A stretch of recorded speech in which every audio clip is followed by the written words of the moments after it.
신약성경 요한계시록 2장 18절부터 29절입니다. 저와 함께 교독하시겠습니다. 이 계시의 말씀을 읽을 때 살아계신 하나님의 음성을 들으시기 바랍니다. 두아디라 교회의 사자에게 편지하라. 그 눈이 불꽃 같고 그 발이 빛난 주석과 같은 하나님의 아들이 이르시되 내가 내 사업과 사랑과 믿음과 섬김과 인내를 하노니 내 나중 행위가 처음 것보다 많도다. 그러나 내게 책망한 일이 있노라. 자칭 선지자는 여자 이세벨을 내가 용납함이니 그가 내 종들을 가르쳐 꿰어 행음하게 하고 우상의 제물을 먹게 하는도다. 또 내가 그에게 회개할 기회를 주었으되 자기 음명을 회개하고자 하지 아니하는도다. 볼지어다 내가 그를 침상에 던질 터이요 또 그와 더불어 가늠하는 자들도 만일 그의 행위를 회개하지 아니하는 큰 환난 가운데 던지고 또 내가 사망으로 그의 자녀를 죽이리니 모든 교회가 나는 사람의 뜻과 마음을 살피는 자인 줄 알지라. 내가 너희 각 사람의 행위대로 갚아주리라. 두아디에 남아있어 이 교훈을 받지 아니하고 소위 사단의 깊은 것을 알지 못한 너희에게 말하노니 다른 집으로 너희에게 지울 것은 없노라. 다만 너희에게 있는 것을 내가 올 때까지 굳게 잡으라. 이기는 자와 끝까지 내 일을 지키는 그에게 만국을 다스리는 권세를 주리니 절정을 가지고 그들을 다스려 질그러 깨뜨리는 것 같이 하리라. 나도 내 아버지께 받은 것이 그러하니라. 내가 또 그에게 새벽별을 주리라. 귀 있는 자는 성령이 교회들에게 하시는 말씀을 들을지어다. 아멘. 우리에게 좋은 일이 일어납니다. 요즘 세상이 참으로 혼미합니다. 특별히 오늘 대한민국이 겪는 혼란은 이루 말할 수가 없습니다. 도대체 이 나라가 어디로 가는지 모른다는 생각을 많은 이들이 하고 있습니다. 한 번도 경험하지 못한 나라의 모습을 보면서 많은 이들이 불안해하고 있습니다. 이런 거대한 혼돈 속에서 무엇이 옳고 그른지, 무엇을 어떻게 판단하고 행동해야 할지 우왕좌왕 갈피를 잡지 못하고 있습니다. 그 혼돈의 대부분은 대통령을 비롯한 정치 지도자는 물론 개개인에게까지 내가 누구냐 하는 정체성의 혼돈에서 빚어진 일입니다. 나와 우리 됨에 대한 혼돈입니다. 이것은 물론 교회 다니는 성도라고 해서 예외는 아닙니다.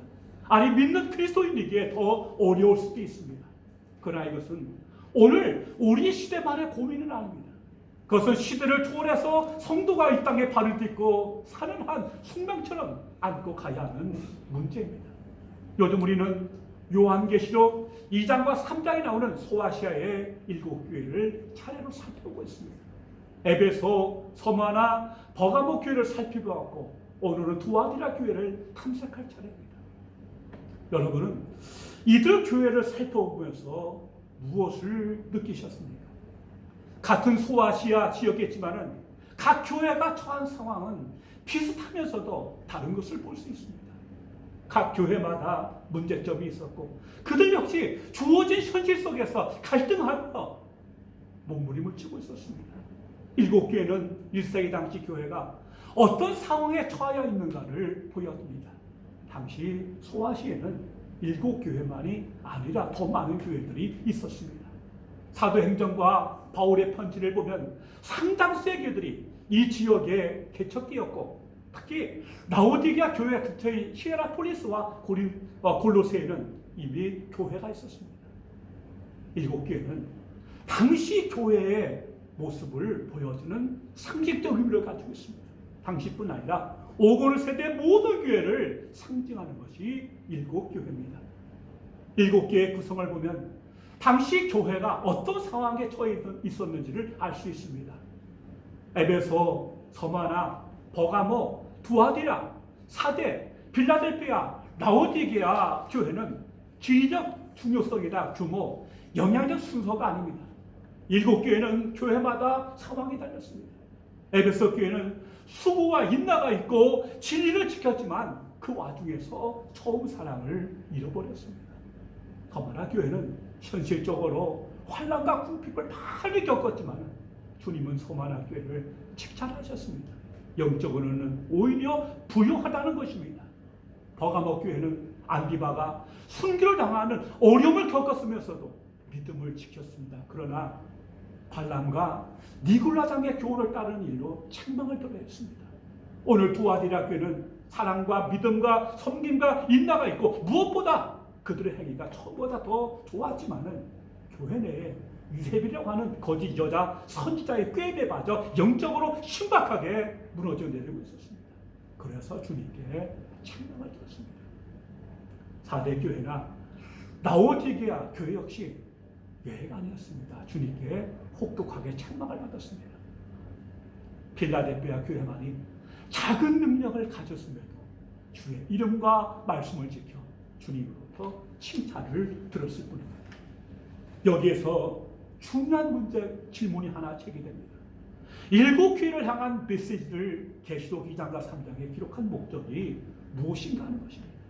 이 질문이 중요한 이유는 각 교회를 향한 칭찬과 책망의 근거가 되기 때문입니다. 이는 오늘 우리에게도 예외가 아닐 것입니다. 계시록이 근본적으로 제기하는 메시지는 이 땅에 하나님의 나라가 임할 때 사단의 통치에서 그리스도의 통치로 이 땅이 어떻게 전환되는가 하는 것입니다. 이러한 하나님의 구속 그에게 교회는 수혜자나 방관자가 아니라 역동적인 참여자가 되어야 할 것입니다. 왜냐하면 이 땅의 교회는 이 땅에 하나님 나라가 도래하는 통로가 되기 때문입니다.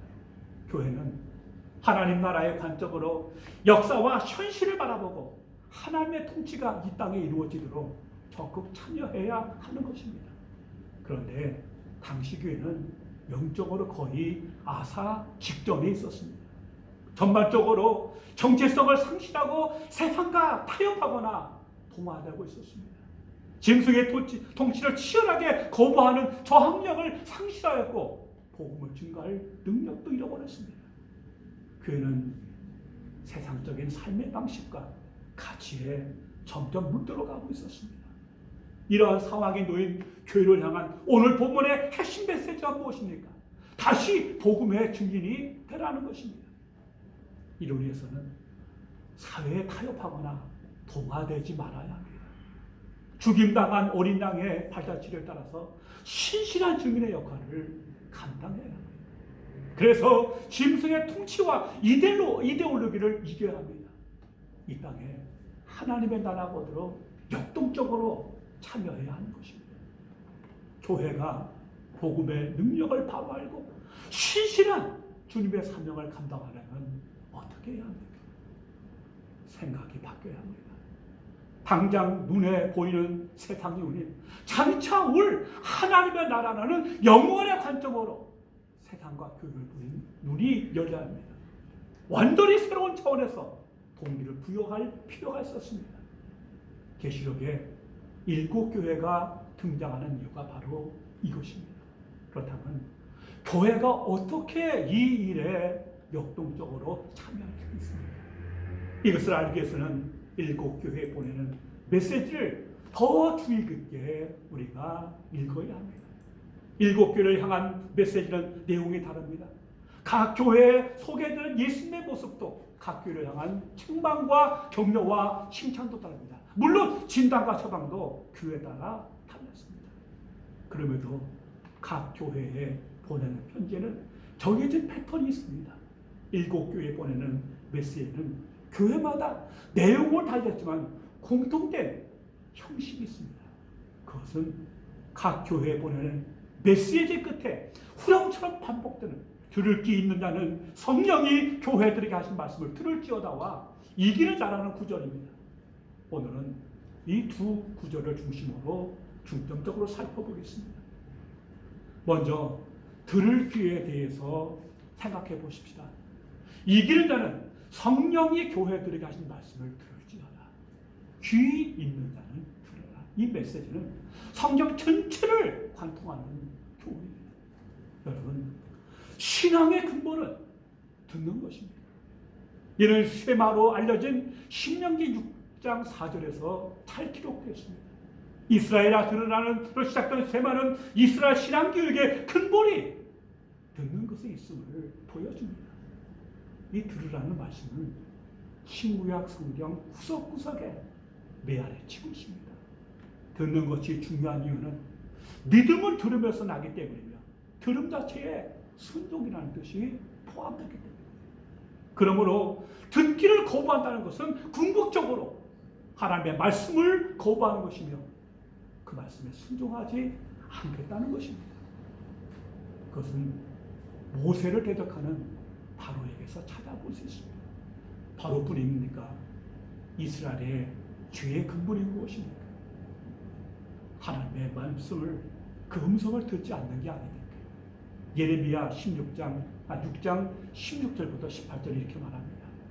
여호와께서 이와 같이 말씀하시되 너희는 길에 서서 보며 옛적 길, 곧 선한 길이 어디인지 알아보고 그리로 가라. 너희 심령이 평강을 얻으리라 하나 그들의 대답이 우리는 그리로 가지 않겠노라 하였으며 내가 또 너희의 바스코를 세웠으니 나팔 소리를 들으라 하나 그들의 대답이 우리는 듣지 않겠노라 하였도다. 여러분, 이것은 비단 예레미야 시대뿐이 아닙니다. 예수님의 때에도 마찬가지였습니다. 예수님은 갈릴리에서 하나님 나라 복음을 전하시다가 갑자기 비유로 말씀을 하셨습니다. 왜 비유로 말씀하시냐고 제자들이 물었습니다. 예수께서는 이사야 6장을 인용하시면서 귀 있는 자는 들을지어다라고 하셨습니다. 여기서 귀는 신체적 귀는 듣는 어떤 이 신체로서의 귀가 아니고 들을 귀, 하나님의 음성에 귀를 기울이는 영적인 영적 감수성을 말하는 것입니다. 이런 귀가 있는 자만이 하나님 나라에 속하고 또 그 말씀 앞에 응답할 수 있기 때문입니다. 이러한 맥락에서 계시록 2장 3장에서 성령이 교회들에게 하시는 말씀을 들을지어다 메시지를 우리가 이해해야 합니다. 이 메시지는 일종의 최후 통첩입니다. 받아들이지 않으면 심판에 직면합니다. 출애굽 당시 바로는 모세가 전하는 하나님의 명령을 들어도 듣지 못했고 이적과 기사를 보고도 보지 못했습니다. 도리어 마음이 강팍해졌습니다. 재앙이 거듭되면 될수록 더 굳어지고 더 강팍해졌습니다. 결국은 이집트의 모든 장자를 잇는 재앙을 당하고 거기에서 이집트 군대의 대부분을 수장하는 화를 자초하고 말았습니다.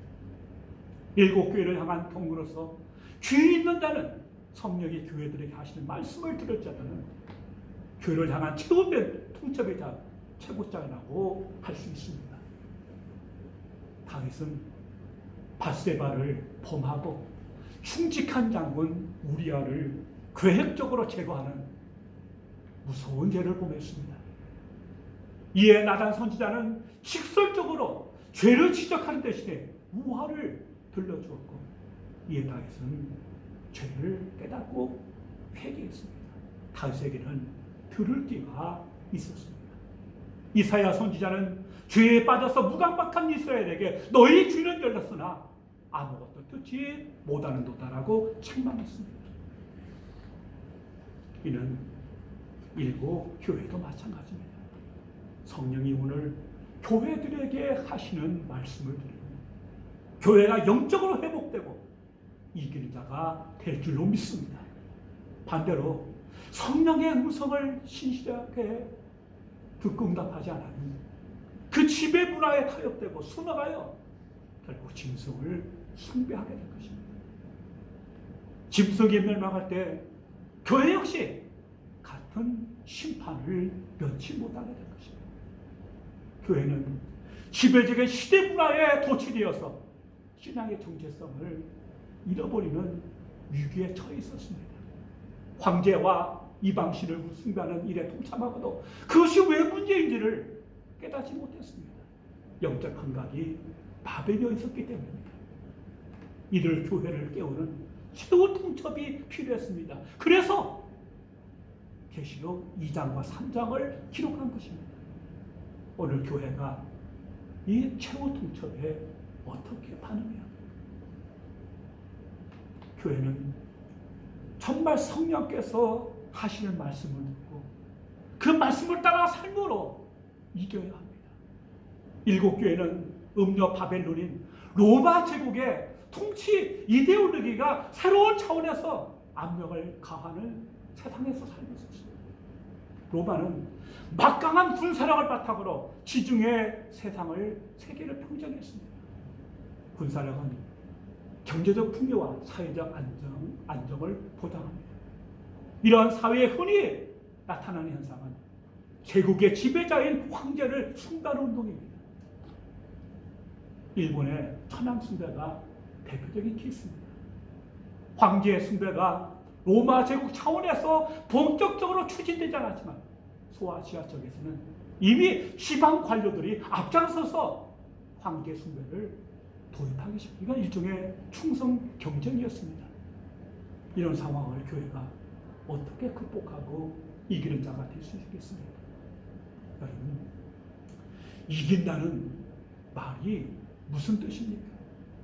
계시록에서 이기는 자는 니골라당과 밀접한 관계가 있습니다. 니골라당이 구체적으로 어떤 교훈을 가르쳤는지 알 수 없습니다. 그 자료가 지금 남아있는 게 없습니다. 다만 니골라의 가르침을 알 수 있는 실마리는 그 이름의 뜻에 있습니다. 니골라의 뜻은 그가 백성을 이긴다입니다. 니골라와 동등한 인물이 발람입니다. 발람의 뜻은 그가 백성을 잡아먹는다, 삼킨다는 뜻입니다. 이러한 어원적인 측면에서 보는 니골라는 구약시대에 선지자 발람의 가르침을 추구한 집단임을 알 수 있습니다. 구체적인 가르침까지는 몰라도 그 발람의 행적을 유추해 볼 때 이들은 경제적 풍요와 번영을 위하여 진리를 희생시키는 신학을 펼친다. 로마 제국의 권세와 안정으로 누리는 경제적 번영을 교회가 외면하지 말고 누릴 것 누리고 얻을 것은 얻어야 한다고 주장했습니다. 교회가 경제적으로 풍요하고 힘이 있어야 세상을 압도하고 영향력을 행사할 수 있다. 교회가 힘이 있어야 말빨이 설 게 아니냐. 그런 주장을 한 것입니다. 그것을 위해서는 로마 제국이 제시하는 제안들, 그 제국의 안정에 기여할 수 있는 황제 숭배와 일반 개인이 참여하는 거 문제가 안 된다. 마음이 중요한 거지. 그까지 절하는 거 하면 문제가 안 된다 하면서 자신들의 황제 숭배와 이방 신 숭배를 합리화하고 동의한 것입니다. 유다서 11절은 발람이 삭술 위하여 어우러진 길로 갔다고 말하고 있습니다. 말은 참 현란하지만 그들의 주장은 결국 눈앞의 현실과 타협하자는 것입니다. 이들의 가르침은 오늘 본문에 나오는 거짓 여자 선지자 이세벨의 가르침과 일맥상통했습니다. 이세벨은 시돈 땅 벳바알의 딸입니다. 북이스라엘의 바알 종교를 도입해서 타락시킨 장본입니다. 여러분, 바알 신앙이 왜 치명적입니까? 왜 문제가 됩니까? 바알 숭배는 이스라엘의 신앙에 근본적인 해악을 가져왔습니다. 바알은 풍요와 번영의 신입니다. 바알 숭배자들이 신전에서 제의를 시행하다가 남녀 사제들이 성적으로 결합하여 엑스타시를 경험했고 이것을 신가의 합의로 여겼습니다. 그래서 그 땅에 엄청난 성적인 부도덕이 퍼지게 됐습니다. 그러나 문제는 여기서 그치지 않았습니다. 이세벨은 이스라엘의 성경적인 경제관을 파괴했습니다. 원래 이스라엘의 토지는 조상들로부터 물려받았고 지파간에도 사고팔 수 없었습니다. 땅은 하나님의 것이었고 조상으로부터 대대로 물려받은 하나님의 유산이었기 때문입니다. 그러나 이세벨은 나봇의 포도원을 강제로 빼앗음으로써 그러한 법을 무너뜨린 것입니다. 이세벨은 하나님의 법을 무시하고 탐심을 위해서 수단 방법을 가리지 않고 술수를 써서 나봇을 죽이고 그 땅을 강탈했습니다.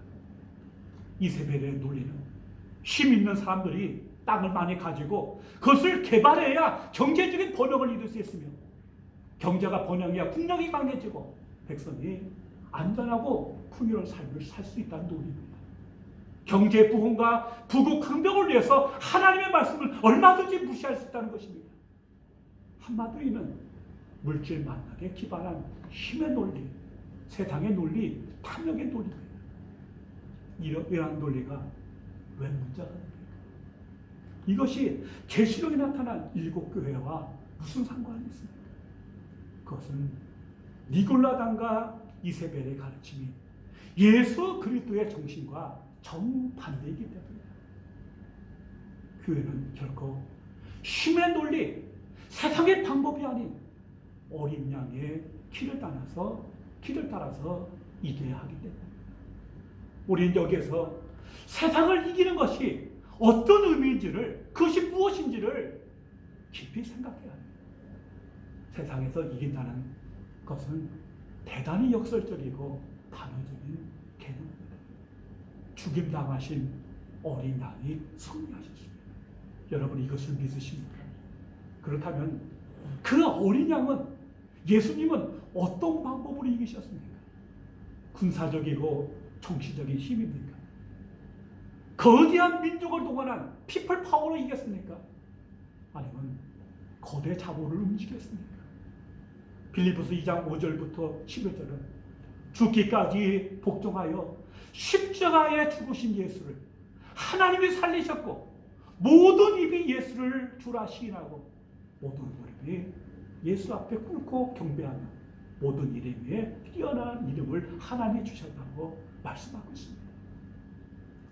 교회와 계시록 2장 3장이 모델로 삼는 이기는 자는 발람, 니골라, 이세벨이 그런 것처럼 세상의 힘과 권세로 군림하는 그런 것이 아닙니다. 오히려 죽임당한 어린 양과 순교자들, 그들이 걷는 길입니다. 순교자들은 세상이 보기에는 패배당한 자들입니다. 하나님의 진리를 선포하고 따르는 이 삶을 살다가 세상 권력에 의해서 수모당하고 조롱당하고 죽임당한 이들입니다. 세상의 눈에는 정말 바보처럼 실패한 자들이나 하나님의 눈에는 승리한 자들입니다. 여기에 이기는 자에 대한 성경의 역설이 있습니다. 이걸 우리가 놓치면은 사실 신앙도 계시록도 끝납니다. 우리는 이기는 것을, 이기는 자를 세 가지로 나누어 볼 수 있습니다. 첫째는 정복자입니다. 정복자는 중세시대 로마 카톨릭교회처럼 힘과 권력으로 세상 위에 우뚝 서서 세상을 통치하고 다스리는 것입니다. 교회의 힘으로 세상을 통치하는 것입니다. 이것을 승리주의라고 합니다. 이것은 주 313년 콘스탄틴 대제가 기독교를 로마 제국의 국기로 승인하면서부터 중세까지 이어진 로마 가톨릭 교회를 보면 알 수 있습니다. 역사는 그 시기를 암흑시대라고 부릅니다. 당시 가톨릭 교회는 세속의 정치 집단보다 더 추악하고 타락했습니다. 역사가 주는 교훈은 교회가 권력을 소유하면 세상을 다스리는 게 아니고 세상에 동화되어 버린다는 것입니다.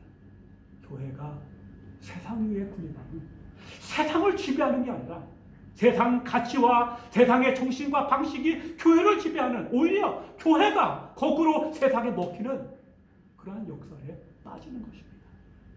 둘째, 승리자입니다. 이것은 세상과의 경쟁에서 이기는 것입니다.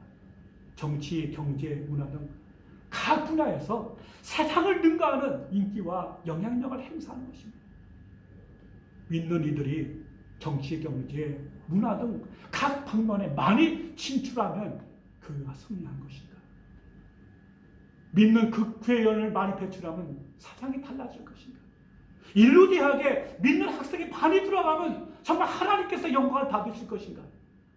교회 건물이 다른 건물보다 더 크고 화려하면 승리한 것인가? 그럴까요? 이것은 사단이 교회를 교묘하게 타락시키는 계략입니다. 그 이유는 주님의 길이 아닌 세상의 길, 경쟁을 부추기는 것이기 때문입니다. 우월함으로 복음의 본질을 중단하는 것은 착각입니다. 예수님은 이러한 길을 택하지 않으셨고 제자들에게도 추천하지 않으셨습니다. 이런 교회는 결국 하나님 나라의 가치를 잃어버리고 말 것입니다. 주님의 교회는 세상을 패자로 만들고 혼자 승리의 노래를 부르지 않습니다. 오히려 세상을 주님께 인도하기 위해서 뛰어앉습니다. 교회는 경쟁을 통해서 이기는 집단이 아닙니다. 믿는 국회의원이 없어서 대한민국이 오늘 이 어려움을 겪고 있습니까? 그렇다면 여러분, 무엇이 진정 이기는 것입니까? 성경이 말하는 이기는 자는 극복하는 사람입니다. 이기는 자는 시대 정신이나 풍조에 순응하거나 동화되지 않고 저항합니다. 손해를 보더라도 경제적으로 어렵고 힘들고 손해를 보더라도 저항하면서 이깁니다. 사회적 활동과 신분 상승에 기회가 박탈되고 심지어 핍박을 당하더라도 굴하지 않고 저항하며 이깁니다. 교회는 세상을 정복하지 않고 세상과 경쟁하지 않고 오히려 정복을 당합니다. 이기면 정복을 당하는 교회에게 주어지는 하늘의 축복입니다. 어떻게 이깁니까? 오른뺨을 때리면 왼뺨을 돌려대고 오리를 가자 하면 심리를 가주는 것이 세상을 극복하는 방식입니다. 세상이 규정하는 가치에 현혹되지 않고 십자가와 부활이라는 삶의 패턴과 가치로 세상을 극복하는 것입니다. 세상의 가치와 행동 방식이 우선되는 세상에서 하나님 나라의 가치와 삶의 방식을 고수하면 어떻게 됩니까? 손해보고 부당한 대우를 받고 경쟁에서 배제될 수 있습니다. 그럼에도 불구하고 복음의 가치를 끝까지 붙들고 있으면 하나님이 개입하십니다. 교회가 패배를 당하고 수치와 조롱과 순교의 자리까지 나가는 그 시점에 하나님께서 개입하십니다. 예수 그리스도의 십자가와 부활은 하나님의 판단 드라마입니다. 이 신적인 드라마를 우리 각자의 삶 속에 구체적으로 실천하는 것이 그리스도인의 삶입니다. 진리를 고수하며 세상에서 패배를 당함으로써 그리스도인은 십자가와 부활을 삶 속에서 체험할 수 있습니다. 우리 모든 이김의 모델은 예수 그리스도십니다. 예수님은 십자가에서 죽으심으로 승리하셨습니다. 세상 권력에 짓밟히고 진리로 세상을 이기셨습니다. 마찬가지로 진리 때문에 고난받는 성도가 이기는 사람입니다. 죽음으로써 오히려 살고 저중으로써 오히려 이기는 것, 여기에 기독교 신앙의 역설과 아이러니가 있습니다. 왜 복음의 능력이 세상에 드러나지 않습니까? 교회가 세상의 방법으로 정복하려 들거나 경쟁에서 이기려 하기 때문입니다. 교회는 이 세상에서 하나님 가치와 생활 방식으로 살다가 망해야 합니다. 복음의 능력이 드러나지 않는 이유는 망하지 않고 흥하려 하기 때문입니다. 죽지 않고 내가 쉽게 살아있기 때문입니다. 교회와 성도는 하나님의 살리심과 옳다 인정하심을 기대하고 신실하게 복음의 가치를 드러내는 삶의 방식을 고수해야 합니다. 이것은 세상의 영악한 계산기로는 답이 없는 바보의 길일 수 있습니다. 그러나 그런 바보가 세상을 이기며 세상의 희망이 될 수 있습니다. 이기는 것은 단지 순교, 즉 육신적 죽음만을 의미하지 않습니다. 진리대로 살다가 고난을 받고 손해보고 망하는 것도 순교입니다. 진리로 세상의 가치를 거부하고 정복과 승리라는 짐승의 길을 따르지 않고 죽임당하신 어린 양 예수 그리스도를 따라 사는 것이 순교자의 삶입니다. 이기는 자가 되는 길은 곧 진정한 그리스도인임을 증명하는 방식입니다. 이기라는 분명은 타협과 순응을 요구하는 세상에 저항하라는 경우입니다. 동시에 이미 타협한 자들은 짐승 숭배에서 돌이키라는 경우입니다. 오늘 본문은 그것을 강하게 말하고 있습니다. 계시록의 일곱 교회만이 아니고 오늘 우리도 생존의 기록에 서 있습니다. 오늘 우리 교회도 돈, 섹스, 권력이라고 하는 세상의 지배 이데올로기에 순응하고 타협하며 동안을 유기합했습니다. 지금 대한민국은 특별히 코로나19 방역을 핑계로 과도하게 유독 교회만을 대상으로 모여 예배하는 것을 금지하고 있습니다. 이런 세상에서 우리는 어떻게 처신해야 합니까? 여론을 조작하며 교회를 압박하는 오늘 정부의 이러한 행태와 소아시아 7교회가 만든 상황과 무엇이 다릅니까? 정도의 차이는 있지만 근본 성격은 동일합니다. 세상은, 권력은 저하는 교회를 미워합니다. 그리고 억압합니다. 그럼에도 불구하고 오늘 성경은 말합니다. 들을 수 있는 자는 성령이 교회들에게 하시는 말씀을 들을지 세상의 여론의 귀를 기울이겠습니까? 성령이 하시는 말씀에 귀를 기울이겠습니까? 오늘 사람의 말을 듣겠습니까? 하나님의 말씀을 듣겠습니까?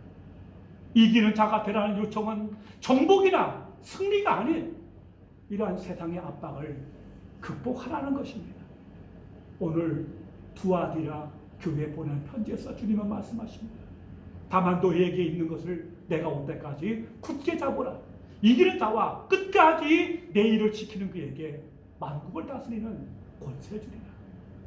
믿는 성도로서의 정체성을 회복하고 그의 원래 사명인 주의 복음을 증거하라는 뜻입니다. 스데반은 복음을 증거하다가 돌에 맞아 죽는 순교의 자리에서 눈에 핏발이 선 채 자신에게 돌을 던지는 사람들을 향해서 저주하거나 물리적으로 맞서지 않았습니다. 스데반은 그 긴박한 순간에 두 가지 소중한 선물을 남겼습니다. 첫째는 모두가 주목할 수밖에 없는 천사의 얼굴과 같은 빛나는 얼굴이며, 둘째는 무릎을 꿇고 주를 크게 불러 이르되 주여 이 죄를 저들에게 돌리지 마옵소서 하는 마지막 말이었습니다. 이 말이, 이 일이 그들에게 얼마나 큰 충격을 주었을까요? 이 일이 있어서 핍박자 사울이 전도자 바울로 바뀌었습니다. 스데반의 그 빛나는 얼굴과 그의 마지막 말을 사울은 아무리 치유를 해도 도저히 지울 수 없었기 때문입니다. 이 사람이 이기는 사람입니다. 어린 양 예수를 신실하게 따르는 사람, 그가 곧 이기는 사람입니다. 주님을 따름으로 우리 모두가 이기는 자가 되시기를 주님의 이름으로 축원합니다. 기도하겠습니다. 아버지 하나님 감사합니다. 주님은 세상을 이기라 하십니다. 세상을 이기되 세상을 정복하고 경쟁하고 세상의 방법과 수단으로 이기는 것이 아니고 어린 양 대신 예수 그리스도의 길을 따라서 진리를 따라서 이기라고 하십니다. 이 길은 쉽지 않고 어려운 길이고 때로 순교의 길일 수도 있습니다. 주님, 우리에게 순전한 마음을 주시고 오늘 성령이 교회들에게 하신 말씀을 듣게 하시고 그 말씀 앞에 응답하고 그 말씀을 순종함을 통해서 세상과 자신과 유혹을 또 마귀를 이겨 승리하는 우리 모든 성도와 교회가 되게 하여 주시옵소서. 그리함을 통해서 우리의 삶을 통해서 하나님께 영광 돌리게 하시고 이 땅에 우리의 교회를 통해서 더욱더 주의 나라가 확장될 수 있도록 우리를 힘있게 하시고 믿음을 더하여 주시옵소서. 예수님 이름으로 기도하옵나이다. 아멘.